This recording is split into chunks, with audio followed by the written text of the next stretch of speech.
Ce que les menteurs ne savent pas souvent, que ce soit les menteurs, que ce soit les malhonnêtes, que ce soit, je ne sais pas, des pervers narcissiques, que ce soit ces personnes-là qui aiment utiliser un manteau pour pouvoir se présenter sur la scène sociale, sur la scène des relations amoureuses, sur la scène des relations familiales, sur la scène des relations amicales.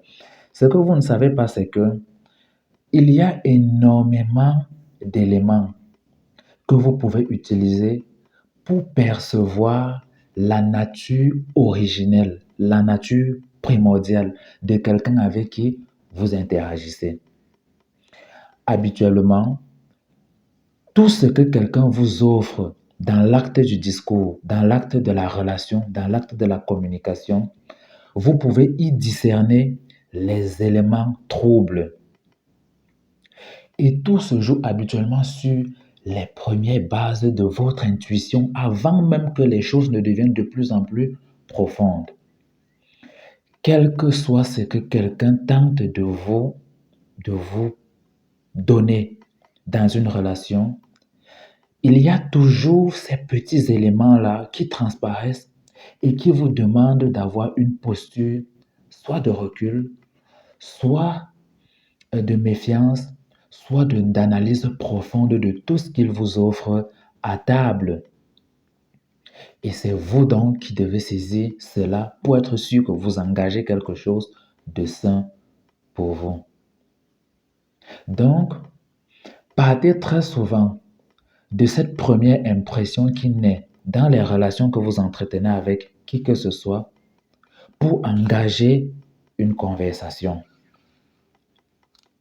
Pour engager une conversation, pour engager une relation. Et ne gardez pas cette impression pour vous. Mettez-la sur la scène du discours pour pouvoir questionner également les fondements de cette impression-là.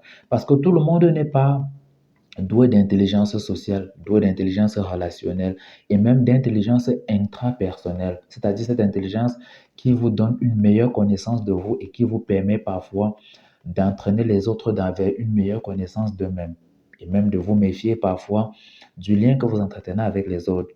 Tout le monde n'est pas doué de ça.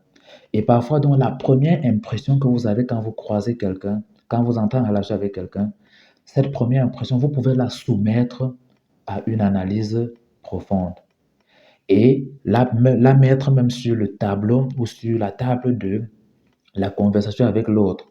L'impression que vous avez, questionnez l'autre, n'ayez pas peur.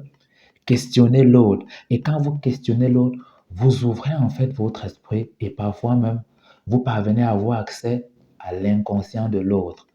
Et ça, c'est quelque chose de puissant. C'est quelque chose de puissant. Donnez-moi votre point de vue dans les commentaires.